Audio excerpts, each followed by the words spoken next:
Tras la caída de la colonia francesa de Saint-Domingue, 1697-1804, sobre cuyas ruinas se construyó el Estado haitiano, el país se hallaba sometido a una agricultura intensiva, de autosubsistencia y depredación total. En 1825, tras la firma del tratado entre Boyer y Carlos X, para indemnizar a los colonos franceses, a los que se habían incautado todas sus propiedades y riquezas, privados de los derechos de propiedad, de residencia y de nacionalidad en el nuevo estado, el grupo humano más antiguo en la colonia de Saint-Domingue, fue indemnizado en una gran proporción sacrificando el bosque. En ese momento, los bosques dominicanos fueron sometidos a la mayor expoliación de toda su historia. Haití llegó a convertirse en el más grande exportador de maderas preciosas del continente.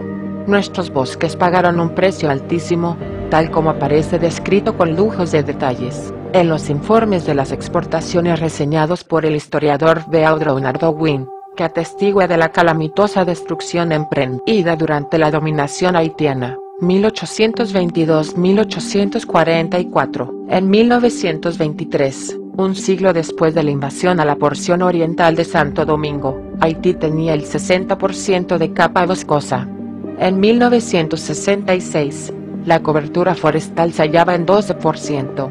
En 2000, se ha llegado a la catastrófica circunstancia de 2% de cobertura boscosa, y en el 2018 ya ronda en menos del 1%. ¿Quién es responsable de la calamidad que ha destruido el porvenir de esas poblaciones? Para los haitianos, lo importante no es resolver el problema y asumir su responsabilidad, sino hallar un culpable externo, un torturador designado sobre el cual arrojar todos los ultrajes. El típico chantaje del victimismo haitiano. Se estima que el 95% de los hogares haitianos utiliza la leña para la cocción de los alimentos. Las cifras más recientes calculan que la leña representa por sí sola 55% del consumo energético de los hogares. La cantidad de madera de bosque extraída anualmente se sitúa entre 3 y 4 millones de millones de toneladas métricas, es decir, entre 12 y 30 millones de árboles, junto con la depredación de los árboles para transformarlos en leña. Se halla la producción de carbón vegetal, una industria brutal llevada a cabo con suma ineficacia. En los hornos empleados por los haitianos se utilizan 5,6% tonelada de bosque para producir una tonelada de carbón, es decir, un rendimiento mediocre de un 18%. El potencial de bosque se calcula en unos 26 millones de toneladas, y el ritmo de la depredación es de un 3,8%.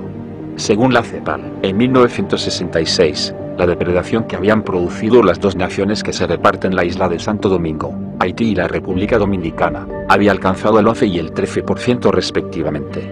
Las dos sociedades iban hacia el suicidio territorial. Los dos países tomaron, sin embargo, derroteros distintos. En ese año fatídico, Joaquín Balaguer prohibió la tala de los bosques. Estableció un sistema de multa a las cargas de carbón. Subvencionó el uso de estufas de gas propano. Cerró los aserraderos y los comercios de madera. Dispuso la importación de madera de Chile, Honduras y los Estados Unidos para uso del país. Se hicieron, parejamente, campañas educativas para cambiar la cultura de la destrucción boscosa. La diferencia de precios entre el gas subvencionado y las pacas de carbón conseguidas, tras proezas peligrosas, encareció el carbón y los usuarios cambiaron hacia el gas propano. No fue, desde luego, un súbito rapto de la razón, sino la visión de un estadista. Inmediatamente se produjo el regreso del PRD al poder, se autorizó nuevamente la apertura de los aserraderos. Pero al volver en 1986, Balaguer reanudó las políticas conservacionistas. Al cabo de 50 años, nos hallamos, pese a las recaídas, en un 39% de capa boscosa, gracias a esas políticas. El ejército dominicano sembró millones de árboles, se construyeron 32 presas para alimentar de agua las ciudades, para la agricultura, la industria y los enclaves turísticos. Se declararon 111 zonas protegidas y se crearon los parques de las ciudades.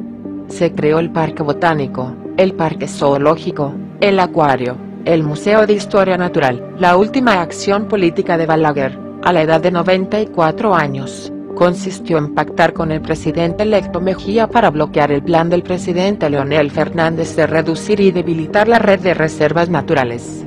Balaguer y Mejía consiguieron ese objetivo mediante una inteligente maniobra legislativa, según la cual enmendaba la propuesta del presidente Leonel Fernández con una cláusula adicional que hacía que la red de reservas naturales dejara de ampararse en una orden ejecutiva, y, por tanto, sujeta a modificaciones como las que proponía Leonel Fernández, para quedar administrada por una ley general, bajo condiciones similares a las que había quedado en 1996 al final del último periodo presidencial de Balaguer y antes de las maniobras de Leonel Fernández. En sus días postreros, cuando el presidente Leonel Fernández afirmaba que dedicarle el 32% de territorio del país a zonas protegidas resultaba excesivo, Balaguer respondió que el país entero debería ser un territorio protegido.